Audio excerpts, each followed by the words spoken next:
What if I told you that the death of church legend Bishop Rance Allen wasn't natural or even an accident? What if the real reason he died was hidden on purpose, and now his brother is sounding the alarm? Even though you think you know what happened, the truth has been hidden. Now, shocking new claims are making everyone think twice about what really happened in that hospital when the doors were closed. That's the news that could really rock the world of the church. In the world of the faith, a storm is coming. All of this comes back to one name, Bishop Rance Allen. He had a powerful voice, was one of the first people to sing gospel soul, and left behind a tradition that touched millions of people. Fans all over the world were sad when they heard he had died in 2020. A statement from the government said it was because of problems with a medical treatment.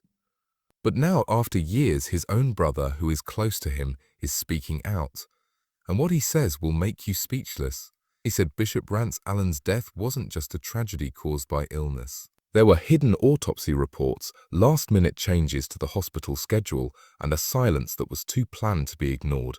What began as a sad goodbye has grown into a bigger mystery.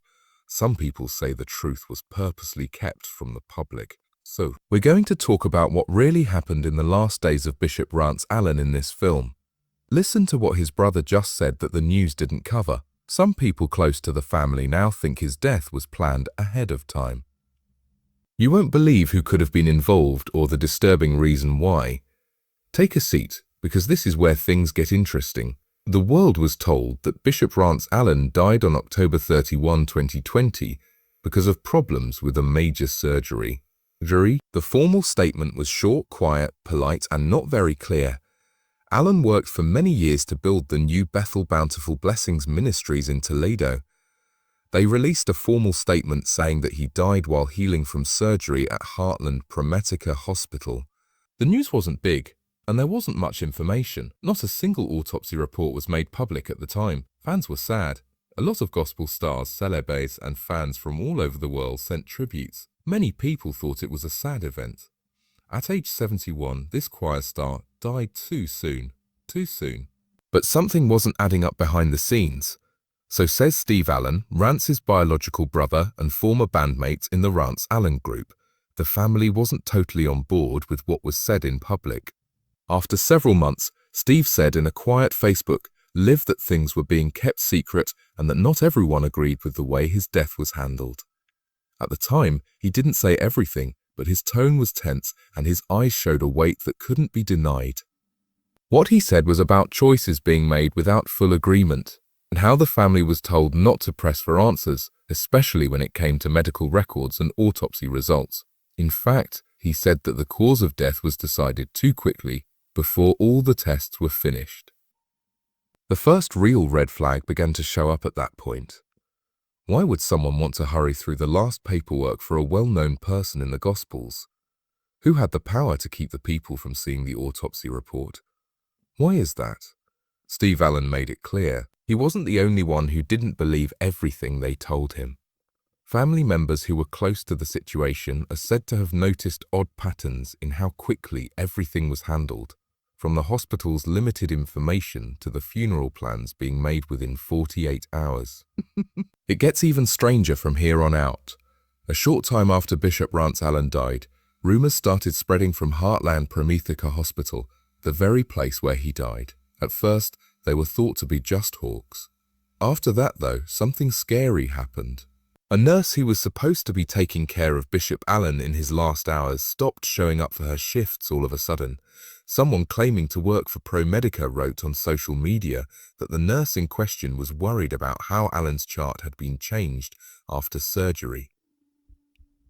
The post has since been removed. Yes, you heard that right. It was supposedly changed.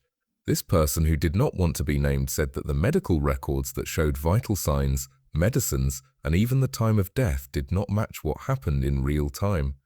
And that nurse, who was the only one on duty who could directly watch over him during his critical time, is said to have told her co-workers that she was being told to keep quiet or face serious consequences. After only a few days, she was gone, not fired or put on hold, no longer there. People who worked at the hospital said her desk and locker were empty overnight, and her name wasn't on any staff lists. It was said that family members tried to get in touch with her through a mutual friend, but she never answered. During a live stream from church, one of Steve Allen's close friends said that someone wanted to speak up but was afraid. They knew what was going on and didn't want to become a target. What did this nurse see that made her disappear into silence? Was she being shut up, or was she just scared? Things get even stranger from here on out. Steve Allen quietly asked to see the full hospital file and medical logs related to Rance's last treatment, but was told that the records had been stored and sealed because the family wanted to keep them private. He said, though, that he never asked for that. In his own words, those choices weren't made by us but by someone else. Who had the power to lock those files up, and what were they trying to hide? That's the million-dollar question. This is where the guesses start to get darker. Some think that Rance Allen may have been hurt by politics within the gospel business. They think that some powerful people in the entertainment and religious world saw him as a threat, not because of what he was doing, but because of what he was about to say. Before he died, Bishop Allen had been talking a lot about writing a book in which he would tell it all. People who knew him well say that it would reveal some shady dealings, bad church leadership, and secret deals that even fans couldn't imagine. But he never had a chance to let it go. A lot of fans didn't know that Bishop Rance Allen was getting ready to show a side of the church world that not many people were brave enough to touch. Several people who knew him well, including Steve Allen, said that the bishop had been working on a personal memoir that was more than just a celebration of his long singing career. The author meant for it to be an honest book full of personal stories and spiritual reflections. Rance felt that some gospel business leaders had gone astray, and this book was a direct call out to them. He was always known as the father of gospel soul, but behind closed doors, he was becoming more and more unhappy with what he called the commercial takeover of the sacred. Steve Allen said that Rance wasn't at peace in the end in a podcast that was never released to the public, but was shared online in pieces. He was worried about what was going on in the church world, about people he used to believe. Steve, he told me more than once that if bad things happen to me, they won't be from God. It'll come from people pretending to be God. Take that in. This is where the story gets darker and more like a movie. Steve looked through his brother's phone after Bishop Allen died to find pictures and voice memos that would help him plan the funeral. He was shocked by what he found, though. A voice memo called Final Words was made there just 3 days before Rance was taken to the hospital. There was a 2-minute message that began with prayers and quickly turned into a vague threat. Rance said in his rough voice, "If you're hearing this, I want it to be clear. Other people have told me to stop and not say anything, which I didn't expect. I told them I only fear God and no one else. I'm not blind, though. If something goes wrong, this wasn't normal. There was never going to be an ending like this." Steve stopped moving. He thought Rance was talking to him and everyone else. He tried to give the memo to a Detroit area news station, but they reportedly refused to air the story because they couldn't confirm the sources. Steve even talked to a law team to make sure the memoir project could be finished after Rance's death, but the original manuscript, which was on Rance's personal tablet, had been deleted. It had not been stolen or lost. It had been deleted.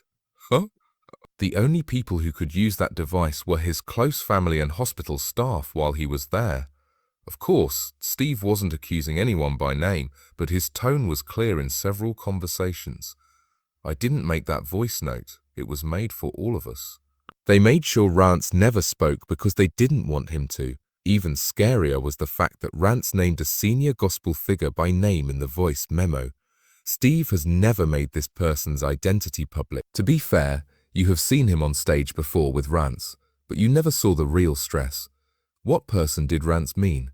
What was this book going to show that made people want to hurt a gospel legend? The fact that it's so hard to find medical proof to back the idea that Bishop Rance Allen died of natural causes is one of the most puzzling things about his death.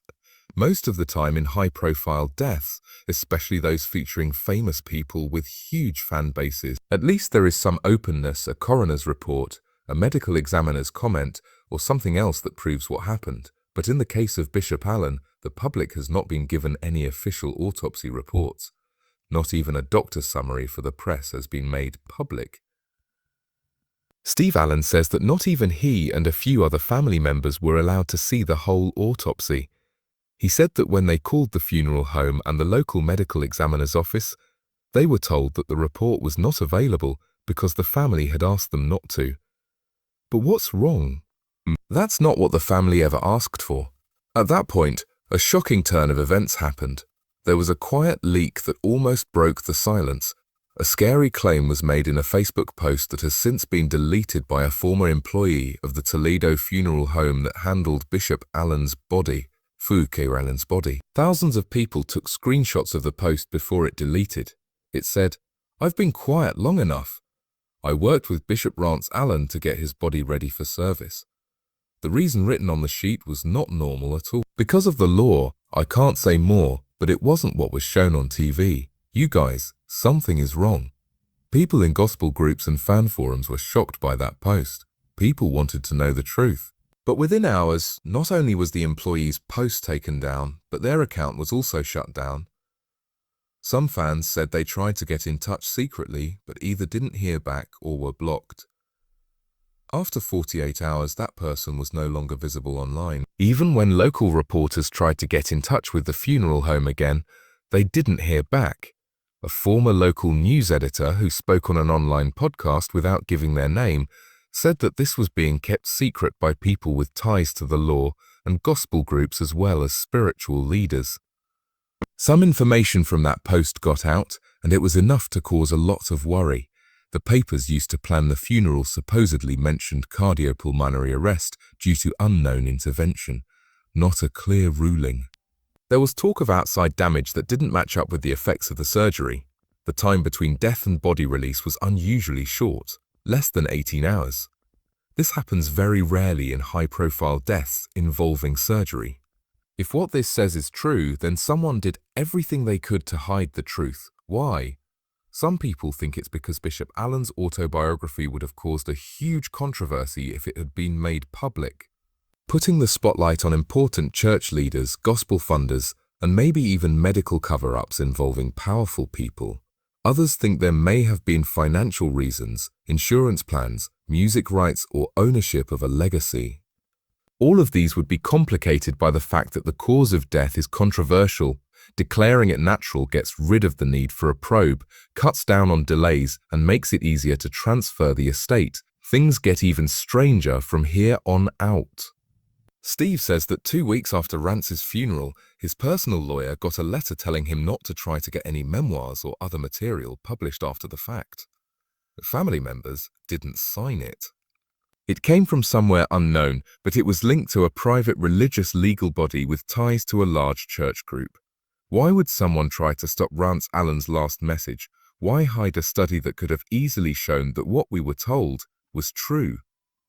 Plus, who has the power to silence the words of a gospel legend from beyond the grave? 7 days before Bishop Rance Allen was taken to Heartland Pro-Matica Hospital, there was a very private church meeting. One that the national gospel leaders concerned have never come clean about in public until now. Kojic Rance was asked to a crisis mediation session by someone close to the Allen family who used to be on the regional board of the Church of God in Christ, with a number of high-ranking ministers. Because of COVID-19 rules, the meeting could only happen online. Its purpose was to talk about what some people called unauthorized plans for public disclosure and doctrinal disruption. That's the fourth code. Rance Allen was going to tell the public things that the church leaders didn't want the public to know. He was supposed to talk about how spiritual power was abused, how churches cheated on the poor, and how gospel music was turned into a commodity and used as a weapon to silence people who didn't agree with the leaders.